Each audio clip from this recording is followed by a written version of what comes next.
우리가 영적 리더십에 대해서 주일날 시간에 배워가고 있습니다. 우리가 선교적 삶을 사는데 필수적인 요소 중에 하나이니까요.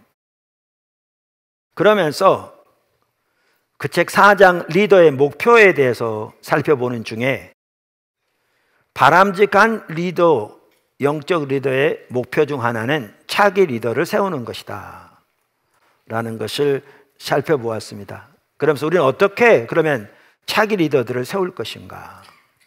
다시 말하면 내 자신이 하나님이 기뻐하시는 영적 리더가 되기 위해서 부지런히 주님을 따라갈 뿐만 아니라 어떻게 내가 다른 사람들을 영적 리더로 세워가는 일을 감당할 것인가? 이거를 이제 살펴보기 위해서 지난 4주 전부터 리더십의 지속적인 7가지 요소를 지금 살펴보고 있습니다. 리더십의 지속적인 7가지 요소. 참 귀한 지혜입니다. 첫째는 팀에게 비전 심기, 둘째는 팀을 구축하기, 셋째는 팀에게 본을 보이기. 그러면서 그 중에 이제 우리가 지금 차기 리더를 어떻게 세울 것인가와 관련된 부분이 바로 이 두 번째 부분인데, 큰 두 번째, 팀을 구축하기. 거기에서 이제 지속적인 7가지 요소 중에 2가지가 나오잖아요. 그래서 큰 네 번째는 지속적으로 지식, 성품, 실천 면에서 다른 사람들을 양육한다 라는 것이고, 5번째는 지속적으로 인프라를 구축하고 확장시킨다 라는 거죠. 그러면서 지속적으로 인프라를 구축하고 확장시키되 어떤 방식으로 하는가? 모집, 훈련, 배치, 감독을 통해서 그렇게 한다. 그래서 이제 우리가 살펴보려고 하는 게 이제 이 부분인 거죠. 모집, 훈련, 배치, 감독을 통해서 자기 리더들을 어떻게 훈련시켜가고 세울 것인가 라는 거죠. 이건 교회에서도 사용될 수 있고요, 여러분 회사에서 사용될 수 있고요, 뭐 군대에서도 사용될 수 있고요, 어디에서든지 사용될 수 있습니다. 그런데 이제 이 모집에서 이제 중요한 것은 어떤 사람을 잠재적 리더로 뽑을 것인가라는 거죠. 어떠한 자질을 가진 사람들을 리더로 뽑아서 훈련시킬까라는 거예요. 그거를 우리가 리더십 쇼핑 리스트라고 합니다. 그러니까 여러분들이 그 시장에 가면 빼놓지 않고 사기 위해서 딱 적어가잖아요. 이걸 이제 영어로 쇼핑 리스트라고 그러거든요. 그런 것처럼 잠재적 리더를 고를 때 어떤 사람을 골라야 할 것인가, 이거를 늘 기억하고 있기 위해서 그걸 정리해 놓은 거를 리더십 쇼핑 리스트라고 그러죠. 그 부분을 오늘 살펴보려고 합니다. 그런데 이렇게 리더십 쇼핑 리스트를 살펴보되 조지 바나가 귀한 하나님의 사람이잖아요. 기독교 리더에 대해서 정의한 부분이 아주 도움이 되거든요. 우리가 리더십의 정의를 살펴보면 이 부분이 살펴봤어요. 그분은 리더십 정의를 이렇게 해요. 그러니까 영적 리더, 그러니까 기독교인으로서 하나님의 의제를 위해 섬기는 하나님의 사람들, 이제 그 영적 리더들이죠. 그래서 말하면서 이렇게 말합니다. 기독교 리더는 인도하도록, 즉 리드하도록 하나님에 의해 부르심을 받은 사람이다. 그는 그리스도와 같은 성품을 가지고 인도하고 효과적인 리더십이 발생하는 데 필요한 기능적인 능력을 드러내 보인다. 자, 그럼 지금 조지 바나가 말한 리더십의 정의, 특별히 영적 리더십의 정의를 살펴봤는데 여기는 크게 3가지가 있어요. 이미 살펴본 대로. 그러니까 영적 리더십의 핵심적인 요소 3가지죠.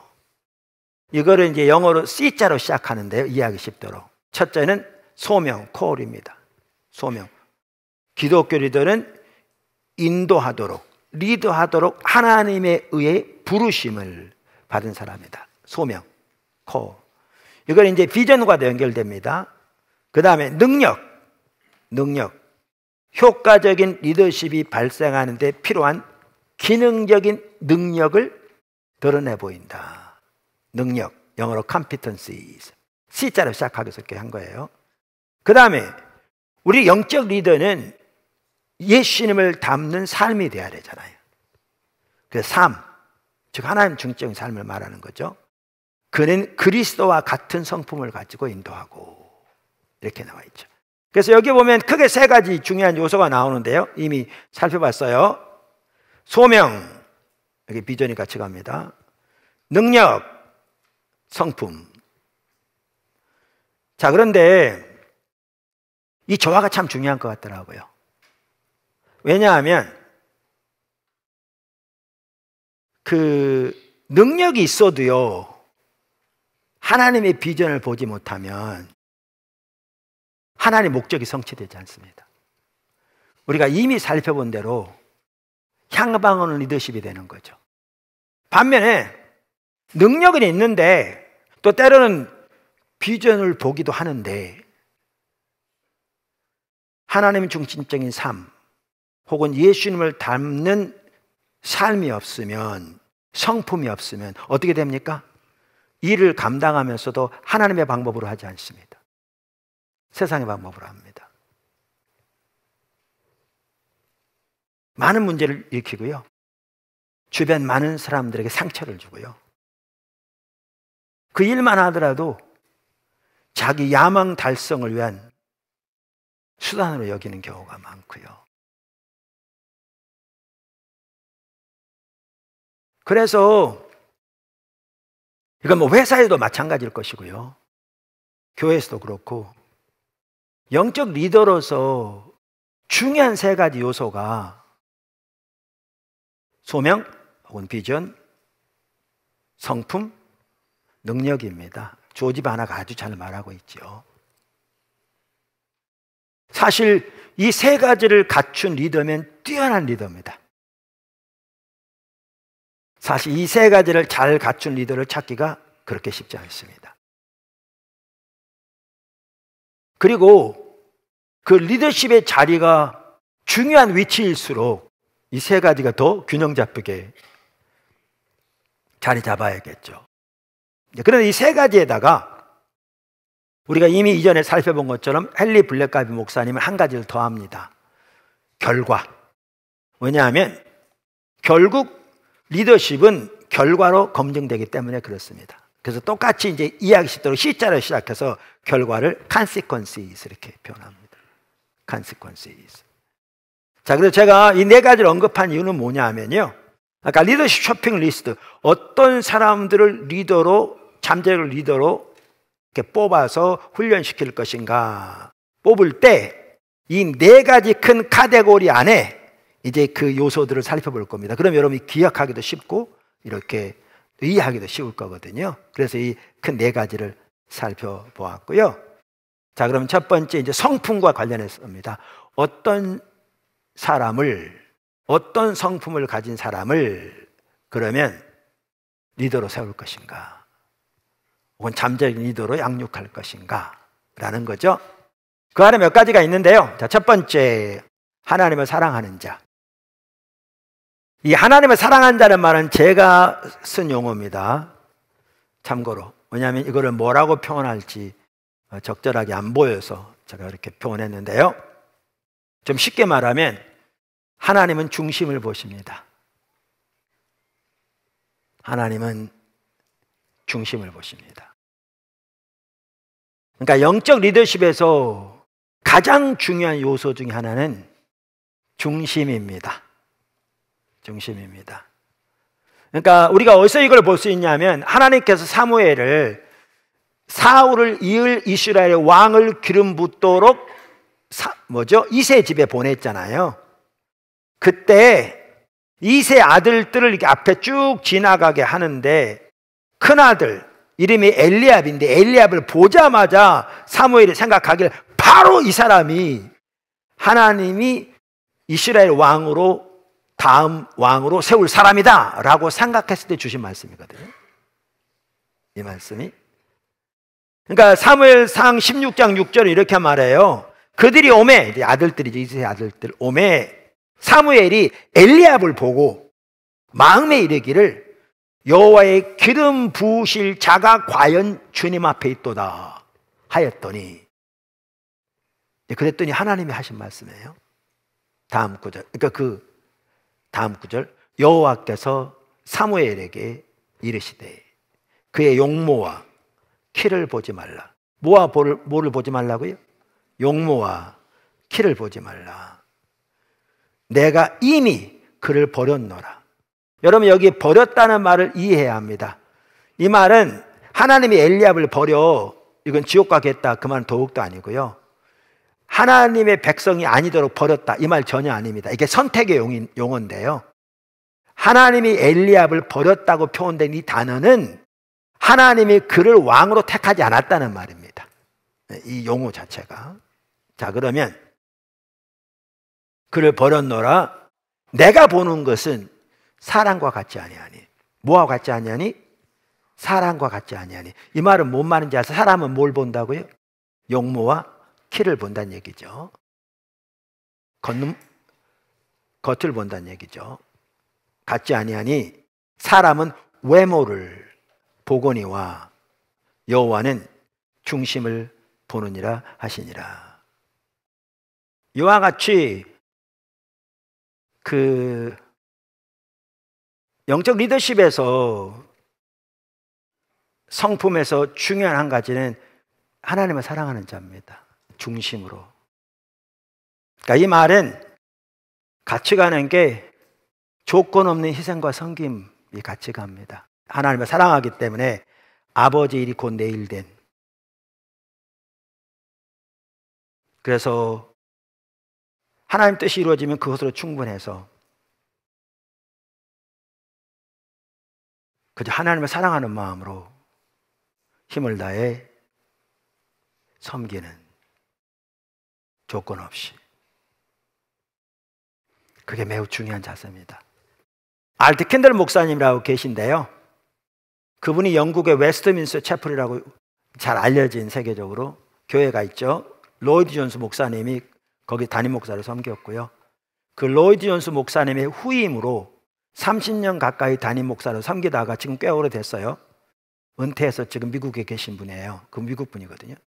그분이 여러 책들을 썼는데 그 책 중에 하나가 뭐냐면 요셉의 생애를 통해서 하나님이 어떻게 사람들을 세워가시는가라는 것을 이렇게 쓴 책이 있어요. 우리말에 뭐라고 번역되는지 잘 모르겠어요. 그러면서 그분은 뭐라고 그러냐면 하나님이 사람들을 빚어가실 때 마지막 단계가 뭐냐? 스스로 세우는 것을 포기하게 하는 것이다, 이렇게 말해요. 그러니까 요셉 보세요. 하나님이 그를 위해서 놀라운 계획을 가지고 계신 거 알고 계시죠? 어려서부터 하나님이 놀라운 꿈, 비전을 주셨어요. 꿈을 통해서. 근데 보실래요? 아버지의 편애를 받은 스포일된 아들, 그 상태로는 하나님이 전혀 못 쓸 거거든요. 그런 사람에게 어떻게 나라를 맡기겠어요? 그러니까 하나님이 그를 훈련시키기 위해서 하시는 첫 번째가 뭔지 아세요? 그 특권을 다 뺏으시는 거예요. 근데 이게 지금 하나님이 그를 빚어가고 계신 거예요. 하나님 비전을 이루려고. 여기 중요한 게 그거더라고. 제가 오늘 일부 예배 설교하면서도 중요한 게 뭐냐면 결국 하나님에 대한 신뢰가 중요한 거예요. 자, 이 정도 되면 우리는 어떻게 생각하겠냐 하면 원망, 불평, 실망, 좌절, 낙심, 형제를 원망하고 부모를 원망하고 그랬겠죠. 그랬더라면 요셉 어떻게 됐겠어요? 끝났습니다. 끝났어요. 온갖 쓴뿌리만 가득해서 세상에 대한 미웠을 것이고 끝났죠. 중요한 게 하나님에 대한 신뢰가 중요하다니까요. 그러니까 광야 생활하는 이스라엘 백성들은 바로 그 신뢰가 없었잖아요. 하나님에 대한 신뢰. 하나님이 출애굽을 통해서 보이신 그 놀라운 하나님의 능력과 역사, 이스라엘과 하나님의 사랑과 계획 다 나타내 보이셨는데 하나님에 대한 신뢰가 없으니까 환경에 따라 원망하고 불평하고 그러면서 그들은 결국 버림받잖아요. 하나님의 계획에 져야 되잖아요. 1세대. 우리 같으면 그럴 텐데 요셉 그 보디발의 집에 가서 사는 거 보셨어요? 부모에 대한 형들에 대한 원망을 찾아볼 수 없어요. 속에 있었는지 모르지만 특별히 나중에 형들을 만났을 때 그가 말한 내용을 보세요. 그 원망 전혀 없어요. 그는 하나님을 보았거든요. 하나님의 손길을. 이 모든 환경을 통해서 하나님이 어떻게 일하고 계신가를 보았다니까요. 그래서 신실하게 일해요. 그래서 그 가문 전체를 다 총괄하는 큰 가문이었겠죠. 군대 장관 집이니까 노예도 여러 명이었을 것이고 나라 전체의 살림을 맡아서 하나님의 뜻을 위해 운영할 수 있는 훈련을 지금 받고 있는 거잖아요. 그는 훈련인지 모르고 있죠. 그래서 그 주인이 아내 외에는 다 맡겼는데 이제 또 시험이 오죠. 아내가 유혹해요. 집요하게. 이것도 쉽지 않았을 거라고 생각해요. 왜요? 이방 나라에 와 있죠. 젊은 나이에. 그것도 상대방이 그렇게 집요하게 매달리는데. 근데 그는 하나님을 경외함으로 끌리게요. 그래가지고 자기는 그렇게 할 수 없노라고. 그랬더니 옷을 붙잡고 늘어지니까 도망했는데 옷을 벗어놓고 나중에 이 아내가 주인이 돌아오니까 요셉을 모함하잖아요. 저놈이 당신이 거두어 주니까 저놈이 나에게 달려들어 나를 겁탈하려고 내가 소를 지르니까 도망갔으면 이걸 벗어놓고. 변호하는 대로 변호가 되겠어요? 그래서 고수라는 감옥에 들어가잖아요. 거기 성경에는 구체적으로 안 나와 있는데 그 내용을 보시면 그 감옥은 왕의 특별한 사면이 없으면 못 나오는 감옥 같아요. 형기가 정해져 있는 게 아니고. 자, 이쯤 되면 또 어떻게 되겠어요? 근데 요셉은요, 하나님만 신뢰해요. 거기서 신실하게 섬겨요. 얼만큼? 간수장의 감옥의 모든 일을 요셉에게 다 맡길 만큼. 그러니까 귀한 사람이에요. 하나님의 일을 맡아서 섬길 수 있는 자리를 지금 자라가고 있잖아요. 눈에 보이세요? 하나님이 지금 훈련시키고 가고 있잖아요. 본인은 훈련인지 모르는데, 앞이 안 보이는데 하나님께 대한 올바른 태도를 가지고 신실하게 섬겨가면서 하나하나 빚어져 가고 있는 거죠. 주님의 손에. 드디어 떡 맡은 관원장과 술 맡은 관원장이 들어왔어요. 꿈을 꿨어요. 요셉이 해석해 해줬어요. 그 전부터도 그러한 특별한 하나님의 은혜가 요셉에게 있었던 것 같아요. 그래서 요셉은 그 꿈대로 될 것을 알았어요. 확신했어요. 그래서 떡 맡은 관원장은 처형되게 돼 있었고 술 맡은 관원장은 복직되게 돼 있었거든요. 그 꿈에 의하면 그 꿈대로 될 것을 분명히 확신했고요. 요셉은 술 맡은 관원장에게 부탁해요. 당신이 나가서 복직되거든. 그렇게 될 텐데 나를 바로에게 말 좀 잘 해주세요. 근데 그대로 복직했어요. 근데 그 술 맡은 관원장이 까맣게 요셉을 잊어버려요. 하나님 잊어먹게 하신 거죠. 2년 후에 바로가 꿈을 꾸게 되고 그 꿈이 심상치 않은 걸 알게 되고 모든 박수무당이 다 물었는데 확신이 안 섰고 그때 이 술 맡은 관원장이 요셉을 기억하고 요셉을 말하고 요셉이 와서 해석하고 이게 하나님 이게 정확하게 그거란 걸 받아들이고 이제 총리로 세워지는데 그때까지 2년 동안 까맣게 술 맡은 관원장이 망각해요. 근데 그 알테킨드로 목사님 이렇게 해요. 왜 잊어먹게 하셨냐? 그분의 해석이에요. 이거는 요셉이 아직도 스스로 세우고자 하는 것이 남아있다. 스스로 세우는 것을 포기하게 하기 위해 까맣게 잊어먹게 하셨다. 네, 자 보세요. 하나님 우리를 빚어가시고 세워가시는데 마지막 단계가 스스로 세운 것을 포기하게 하는 것이다. 그거는 저는 잘 모르겠습니다. 그분의 의견이라고 생각합니다. 그러나 한 가지 분명한 것은 그것이 마지막 단계든지 아니든지 하나님이 우리를 세워가실 때 스스로 세우기를 포기하는 것은 매우 중요한 요소인 것은 분명합니다. 성품, 첫째, 하나님을 사랑하는 자. 둘째, 신실한 자. 다시 말하면 믿을 만한 자입니다. 영어로 faithfulness, 신실함, 혹은 trustworthiness 이렇게 말하죠. 그러니까 먼저 기억하실 것은요, 신실함은 우리 믿음과 분리되지 않습니다. 우리가 믿음이라고 그러잖아요, 그죠? 믿음이란 단어를 헬라어로 뭐라고 그러냐면 피스티스라고 합니다. 피스티스, 믿음을. 근데 갈라디아서 5장 22절에 보면 성령의 열매가 나오는데 그 중에 하나가 여러분 잘 아시는데 충성이죠. 이 충성이 신실함을 말합니다. 그래서 영어 성경 중에 어떤 성경은 faithfulness라고 이걸 번역하고 있는데요.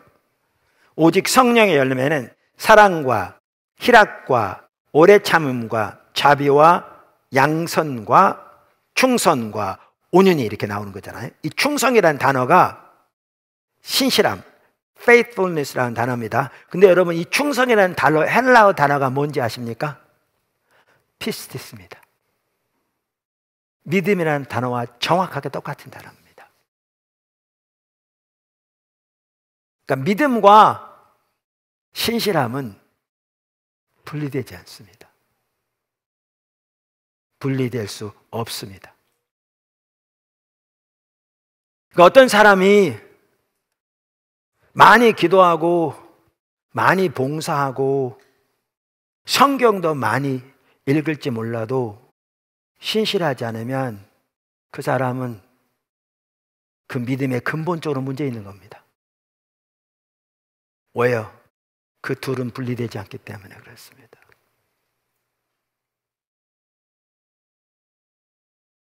그래서 잠재적인 리더들을 분별할 때 그 쇼핑 리스트 중에 하나 핵심으로 어떤 사람을 찾아야 되는가 하면 신실한 자를 찾아야 합니다. 다시 말하면 일을 맡기면 작은 일이라도 끝까지 신실하게 감당하는 사람을 찾아야 합니다.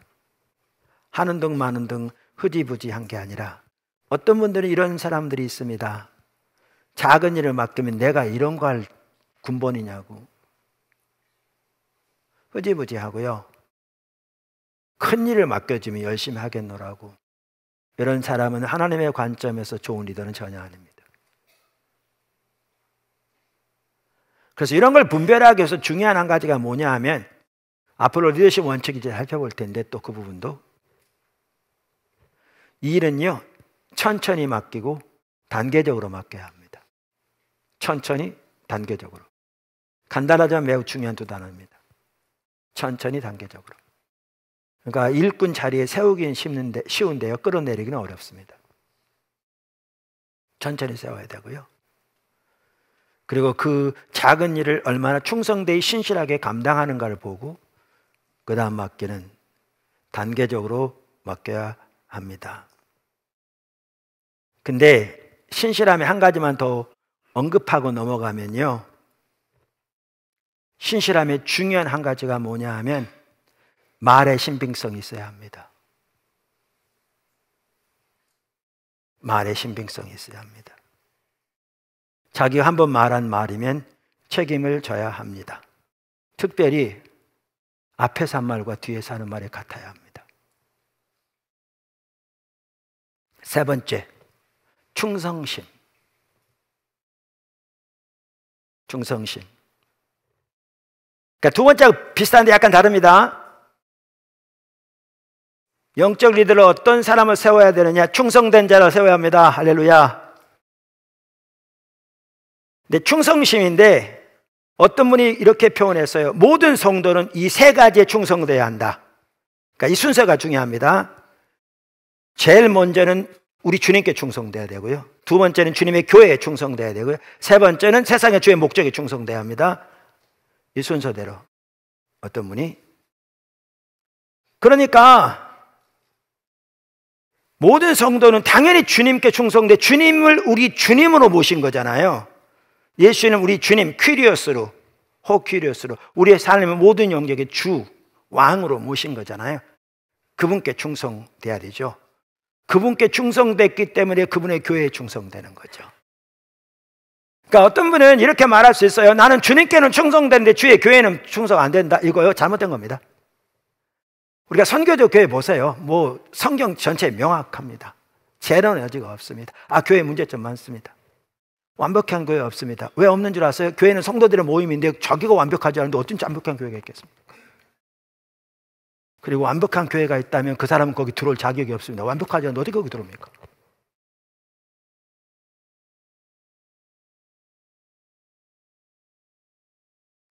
완벽한 교회 없습니다. 불완전한 사람들의 모임이니까요. 주님의 은혜로. 그러나 주님께 충성할 뿐만 아니라 주님의 교회에 충성된 자들입니다. 그리고 주의 교회를 통한 주님의 온 땅 가운데서의 주님의 목적에 헌신된, 비전만 하더라도 그렇게 하나님께서 각 교회들을 이 땅에서 하나님의 선교를 위한 하나님의 비전을 세우시고 그 비전에 헌신된 자들을 불러 모아서 같이 가게 하신다니까요. 주님께, 주님의 교회, 세상의 주의 목적에 충성된 이 순서대로 모든 성도가 그래야 합니다. 이거 제가 한 말이 아니고요. 어떤 교계 리더가 한 얘기입니다. 미국 분인데. 일반적으로 다 아는 내용입니다. 그래서 여기에서 이렇게 되기 때문에 몇 가지 중요한 것들이 나옵니다. 그 외에도 많겠지만 몇 가지만 언급하면, 이러면 교회로 따지면요, 영적 리더가 되려면, 리더십에 자리에 앉으려면 뭐가 중요한가? 먼저 가족이 돼야 합니다. 교회. 주님께, 주님의 교회, 세상의 주의 목적에, 개인이 세상의 주의 목적에 참여할 뿐만 아니라 교회를 통한 주의 목적에 힘을 합해서 또 각 성도들이 이 같은 방향에서 같은 하나님 인도를 따라 비전을 가지고 그들의 삶의 현장에서 동참한 초대교회 그렇게 했습니다. 그래서 가족이 먼저 되어야 합니다. 질서 아래 있는 사람을 연식해야 합니다. 가족이 먼저 되지 않고 배우러 오는 사람을 리더로 세워서는 안 됩니다. 지금 포도나무께 그런 분 없습니다. 과거에 아주 적은 수가 그런 분이 계셨었는데요. 본인은 아닐 수 있는데 제가 보기엔 그런 분이 계셨었는데 저한테는 친절하게 되게 잘해줬습니다. 근데 포도나무 교회는 헌신되지 않았습니다. 목사는 모든 사람에게 친절해야 하기 때문에 당연히 친절하게 지내죠. 근데 저는 그런 분을 리더로 세우진 않습니다. 리더를 훈련할 게 아닙니다. 가족이 먼저 돼야 합니다. 가족이. 또 어떤 경우에는 주님께 헌신되고 가족으로서 주의 교회를 향한 하나님의 비전, 하나님의 부르심과 목적에 헌신되어져서 그렇게 따라가기를 추구하지 않고 교회를 자기 사역을 위한 발판으로 삼으려고 하는 사람들이 있습니다. 그런 사람을 리더로 세우면 안 됩니다. 포도나무교회 초기에요, 한참 일꾼이 필요할 때, 정말 한 명의 일꾼이 서러울 때, 개척 초기에 그 같은 아파트 단지 내에 살던 사람 같아요. 신학도 한 것 같고 전도사 같아요. 여자분이 한번 찾아와 저한테 뭐라고 그러냐면, 전도사라고 소개하면서 자기가 보수 안 받고 이 교회에서 섬기기 원한다는 거예요. 제가 뭐라고 그랬을까요? 이런 지하에 놓였죠. 왜요? 그런 걸 리더로 세울 건 아닙니다.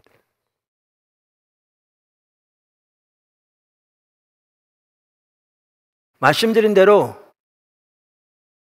주님께, 주님의 교회, 세상의 주의 목적이 헌신된 가운데 식구가 돼서 교회를 향한 하나님의 비전을 보고 거기에 헌신되고 연합해서 그 일을 가는 가운데 그 질서 아래 있는 사람을 훈련시켜야 되는 거죠. 그래서 여기에 중요한 게 권위에 순종하는 겁니다. 포도나무 초기예요. 그때 이길수 목사님, 몇 분 목사님들이 와서 이렇게 같이 연합회 집회하는데, 제가 이렇게 그날 그 시간에 제가 설교하고 기도사역 시간이었어요. 우리 찬양하고 하나 합시다. 그리고 기도하는데, 그 기도하는데 이길수 목사님한테 저한테 와서 그러는 거예요. 이렇게 끝나고 이렇게 오더니 제 귀에다 대고, 목사님 혹시 아버지하고 관계 문제 있어요? 그러더라고요. 근데 이미 아버지 돌아가셨거든요. 그래서 아니요. 왜요? 그랬더니 아니 그 찬양 중에 뭐가 있었냐면, 아버지 당신은 나의 뭐 영원한 기업, 그러면 그런 아버지란 용어가 들어가 있는 거였거든요. 근데 찬양을 하는데 찬양 시간에 함께 하시다가 아버지 용어가 나올 때만 되면 이상하게 하나님의 임재가 거치더래요. 그러면서 그분이 나한테 와가지고 귀에다 대고, 목사님 아버지하고 관계 문제 있어요? 그러는 거예요. 제가 아버지하고 관계 전혀 문제 없었거든요. 그래서 없어요. 그랬더니 그러세요? 그냥 그러고 이제 계속 찬양하거든요. 제가 계속 찬양하는데 뭐가 딱 비춰진 줄 아세요? 순식간에 마치 스크린에 뭐가 비춰진 것처럼 쫙. 저희 아버님이 시골에서 부면장님 하시고 그럴 때는 뭐 재산은 없지만 잘 살았는데, 서울에 올라오셔서 늦은 나이에 서울에 오니까 직업을 잘 못 가지셨잖아요. 그러니까 집안이 많이 가난했어요. 6형제의 부모님 8식구 중에 저 혼자 직장, 그러니까 수입이 있는 때도 있었거든요. 그러니까 많이 가난했죠. 저는 우리 아버지를 대적해가지고 그런 적이 없어요. 그런데 그런 이유에서 그런지 몰라도 제가 제 아버지의 권위에 대해서 진정으로 중심에서 순복하고 있지 않는 게 보이더라고요. 대들어본 적이 없고요. 제가 기억하기로는.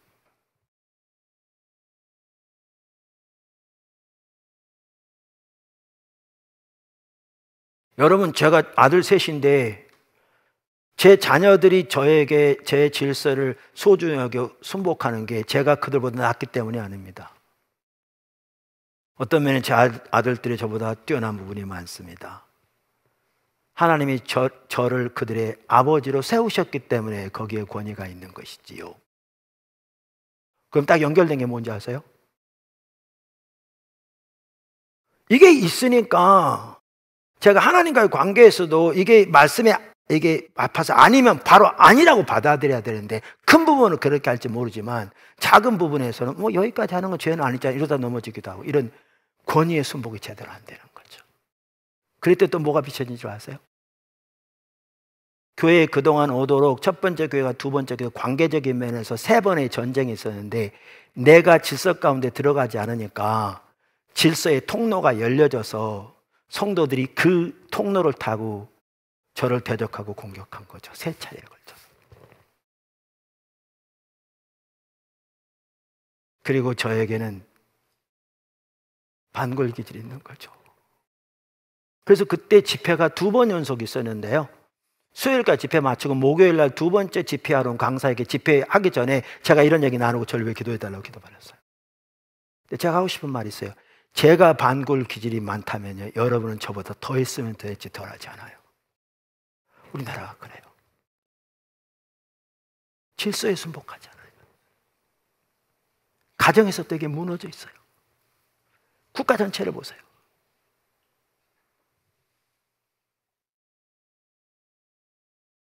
그러니까 교회에서도 그래요. 여러분, 우리나라 교회에서 목회자와 성도, 성도와 성도 사이 하나님의 질서 가운데서 원만하게 되어 있는 교회가 몇 개월이나 된지 한번 찾아보세요.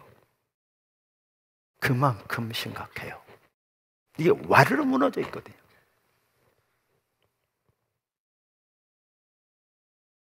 그리고 회개하고 그렇게 했는데요,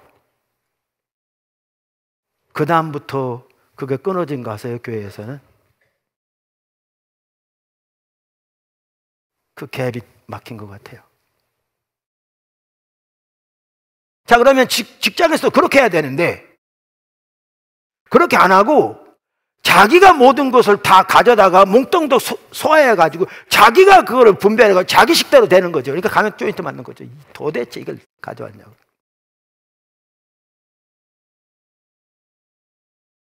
그 얘기는 자기가 리더란 얘기거든요.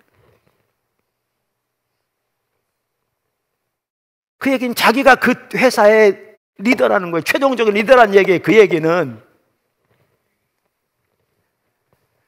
그러니까 갈 때마다 조인트 가진 거죠. 그래서 나한테 친직이 이걸 알았더라면 은퇴한 분이란 얘기예요. 거의 은퇴 나이 가까워. 그만큼 우리나라는 질서가 무너져 있어요. 물론 그 한 분이 전체를 대변할 수 없지만 전반적으로.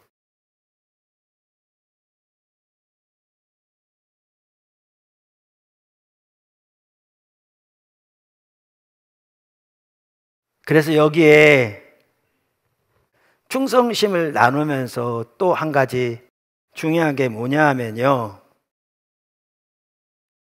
리더를 뒤에서 욕하는 사람은 리더로 세워서는 안 됩니다.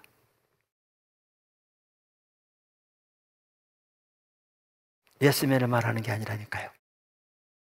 아까 제가 잠깐 언급하고 넘어갔는데, 아까 말씀드렸죠. 교회를 통한 하나님의 비전, 식구로서 그 목적에 온 힘을 다해 들어가 동참하는 이 삶이 없이 개인적으로 잘해주려고 저에게 한 사람이요, 저는 절대 귀하게 안 봅니다. 과거에 어떤 분이 있거든요. 저한테 와가지고 막 이러는 거예요. 목사님 기도해 주세요. 저 강남에 있는 집이 이게 전세에 가고요. 지금 용인에 있는 집이 그렇게 속으로 그래서 이 사람 뭐야? 지금 나한테 자기 집 두 채라고 지금 자랑하는 거잖아. 그럼 뭐 때문에 지금 두 개 있다고 나한테 강조해서 그 기도형 있다는 걸로 나한테 말해? 동기가 뭐야? 그러면 저는요, 아까도 말한 대로 당신 지금 이렇게 안 합니다. 그분과 하나님과 관계죠. 네, 친절하게 대합니다. 속을 절대 좋게 안 봅니다. 이 사람 동기가 도대체 뭐야? 뭐 때문에 이걸 나한테 말해? 의도가 뭐야? 그러면 리더로 세운다고요? 꿈에도 생각하지 않습니다.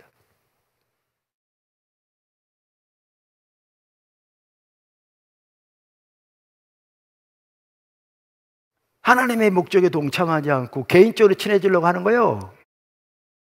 제가 앞에서 면박은 안 준다니까요. 친절하게 돼야죠. 더 이상 아무것도 없습니다. 리더들을 이렇게 세워가는데 좋은 하나의 지혜가 7가지 지속적인 리더십의 7가지 지속적인 요소라고요. 그러면서 거기에 모집 훈련 배치 감독, 정말 좋은 지혜입니다. 그러면서 어떤 사람을 잠재적 리더로 발굴해서 그들을 훈련시키고 세울 것인가. 그 잠재적 리더를 보는 그 영적 리더십의 자질들을